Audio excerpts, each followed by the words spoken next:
రాష్ట్ర ప్రభుత్వ ఎన్నికల మేనిఫెస్టోలో పొందుపరిచిన రాష్ట్ర ప్రజలకు ఎన్నికల సందర్భంగా నిరుద్యోగులందరికీ ఉద్యోగ ఉపాధి లేదా నిరుద్యోగ భృతి 3,000 రూపాయలు ఇస్తామని మోసపూరితమైన వాగ్దానాలు చేస్తుందని అఖిల భారత యోజన సమాఖ్య కడప జిల్లా ఏఐవైఎఫ్ అధ్యక్షులు పెదలపల్లి ప్రభాకర్ పేర్కొన్నారు.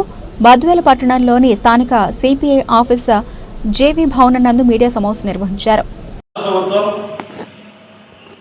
ఎన్నికల ముందు నిరుద్యోగులకు మేము అధికారంలోకి రాగానే 5 ఏళ్లలో 20 లక్షల ఉద్యోగాలు భర్తీ చేస్తామని ఎన్నికల హామీలో భాగంగా ఉద్యోగము లేక ఉపాధి నిరుద్యోగులకు 3,000 ఇస్తామని చెప్పి అధికారంలోకి వచ్చి ఏడాది పూర్తవుతున్నా ప్రకటించిన 20 లక్షల ఉద్యోగాల్లో సంవత్సరానికి 4 లక్షల ఉద్యోగాలు పూర్తి చేయాలి.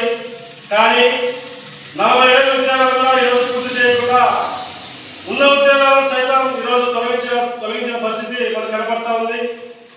2,60,000 మంది వాలంటీర్లను రోడ్డున పడేశారు.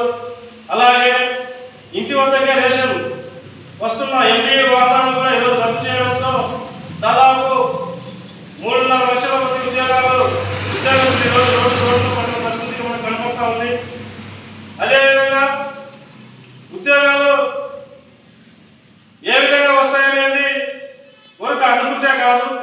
కడప జిల్లాలో ఈరోజు 6 లక్షల పైబడి నిరుద్యోగులు ఉన్నారు.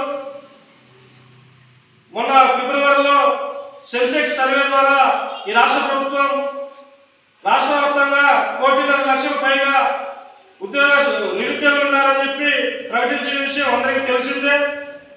కడప జిల్లాలో 6.5 లక్షల మంది నిరుద్యోగులు ఉన్నారు. నిరుద్యోగం పోవాలంటే కడప జిల్లాలో ఊపిరైనటువంటి ఉక్కు పరిశ్రమలు ఏర్పాటు చేయాలి.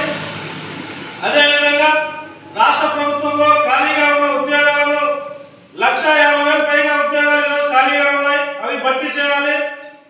అలాగే ఈ రాష్ట్ర ప్రభుత్వం ఉద్యోగాలు ఇవ్వలేని పరిస్థితిలో నిరుద్యోగులకు ఏదైతే 3,000 రూపాయలు నిరుద్యోగులకు చెప్పిందో అది తక్షణమే అమలు చేయాలని చెప్పి అఖిల భారత యోజన సమాఖ్య ఏఐవైఎఫ్ డిమాండ్ చేస్తా ఉంది. ఈ నెల 15 నుంచి రేపు నెల 15వ తారీఖు వరకు రాష్ట్ర వ్యాప్తంగా అన్ని జిల్లాల్లో అన్ని నియోజకవర్గాల్లో నిరుద్యోగులను ఏకం చేసి నిరుద్యోగులతో ప్రభుత్వానికి ఒక వినతి పత్రాన్ని పంపించడం జరుగుతూ ఉంది.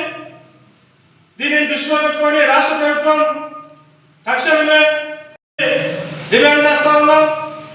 లేని పక్షంలో రాష్ట్ర వ్యాప్తంగా నిరుద్యోగులతో ఆగస్టు 23వ తారీఖు చలో ఒంగోలు పేరుతో మొత్తం 25,000 మంది నిరుద్యోగులను ఈరోజు ఏకం చేస్తా ఉన్నాం. దీనిని దృష్టిలో పెట్టుకొని రాష్ట్ర ప్రభుత్వం ఏదైతే మహానాడులో ముఖ్యమంత్రి చంద్రబాబు నాయుడు గారు 10 రోజుల్లో కడప ఉక్కు ఫ్యాక్టరీని పనులు ప్రారంభిస్తామని మాటలు చెప్పారు. 10 రోజులు దాటిపోయింది సార్, మీరు తక్షణమే పనులు ప్రారంభించాలి. అలాగే జిల్లాలో ఖాళీగా ఉన్న ఉద్యోగాలను భర్తీ చేయాలని చెప్పి డిమాండ్ చేస్తా ఉన్నాం. తక్షణమే వీటిపైన చర్యలు తీసుకోవాలి. లేని పక్షంలో రాష్ట్ర వ్యాప్తంగా ఉద్యమాలు చేసి నిరుద్యోగ కానీ ఉద్యోగమా ఉపాధి ఏదో ఒకటి వచ్చేలాగా పోరాడతామని చెప్పి తెలియజేస్తూ ముగిస్తా ఉన్నాను.